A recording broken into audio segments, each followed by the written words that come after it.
My name is Kirsty Meldrum, and through the Patrols project at Swansea University, I have been developing an advanced in vitro alveolar human lung model, and that's what I'm going to be presenting just now. So the lung is the primary exposure route for nanomaterials, especially for occupational exposures. It's the important organ for respiration, and this is what gets oxygen into our blood. There's three main areas of the lung: the upper, the middle, and the lower. And these three different areas are made up of various different cells, which is what we've then focused our models on within Patrols. An additional factor to consider when deciding what region of the lungs to study is what size of particle you're interested in, and therefore the area within the lung it will deposit. The smaller the particle's diameter, the lower down the lung it has the potential to deposit, and therefore the lower down the lung you should focus your work on. So this diagram here indicates the different sizes of particles and the different regions of the lung that they would potentially deposit within. So the top is the pharyngeal and the upper airway. The green is the bronchial area and the middle of the airways, and the red is the alveolar unit that the smallest particles would deposit within. University, we had three different cell types that we wanted to focus on to make our alveolar cell model. These were A549 cells, small airway epithelial cells, which were primary cells and not a cell line, and NCI H441 cells. These are all type 2 epithelial cells. So the first thing we wanted to do was to culture and characterize these cells. So we cultured these for a total of 14 days. These were grown both in submerged cultures and air liquid interface cultures. So initially we grew them in submerged cultures for 7 days, before then switching them to an air liquid interface for 7 days, which is where we took the apical media off of our transwell inserts and just left the basal media. We then characterized these models, and we looked at the cell viability and cell count, the membrane integrity, and this was done using TEER and Bludextran, and looking at various cytokine and chemokine releases, specifically IL-6 and IL-8. This led us to deciding what cell type we would then carry forward. We did not get on with our small airway epithelial cells. We couldn't get them to grow in our transwell inserts, and this was a massive hurdle for us. But also, our NCI H441 cells have an embargo on them, which means they cannot be used in industrial settings.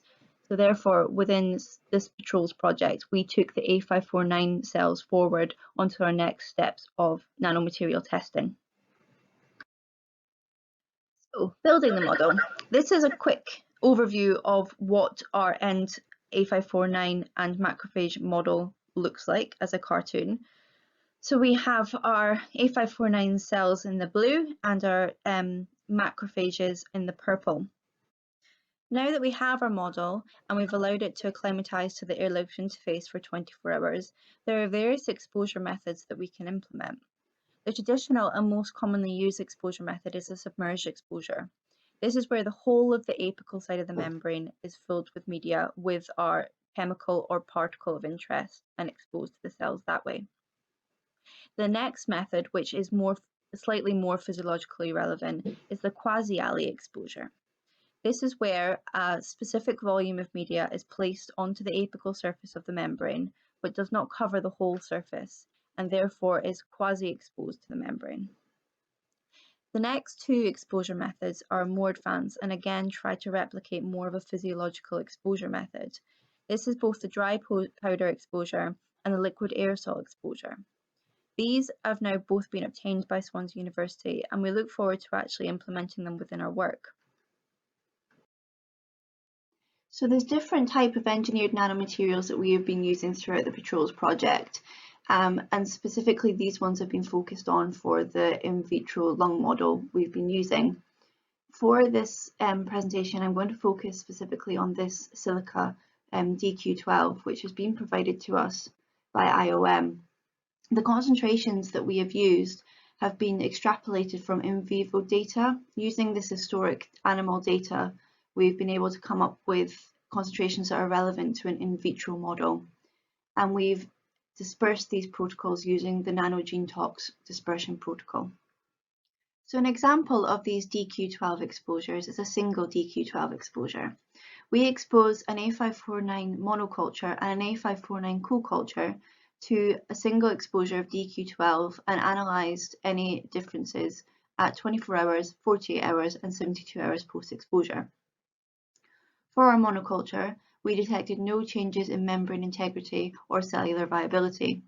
However, 48 hours and 72 hours post-exposure, there was a decrease in IL-8 concentration when compared to the 24 hours. There was, however, no changes in the IL-6 concentration. For our A549 co-culture, there was again no changes in our membrane integrity or our cellular viability. At 48 hours and 72 hours post-exposure, there were increases in IL-6 and IL-8 concentrations when compared to this 24 hours. These were also increased when compared to our A549 monoculture. Thank you for listening to my brief introduction to an in vitro lung alveolar model developed at Swansea University. I just have to say a thank you to our patrols partners that have helped throughout the project, as well as the in vitro toxicology group at Swansea University for their help throughout. If you have any further questions about the patrols project, the website is located in the bottom right hand corner of this slide, as well as our various social media feeds. Please feel free to reach out and contact us about any of your questions. Thank you.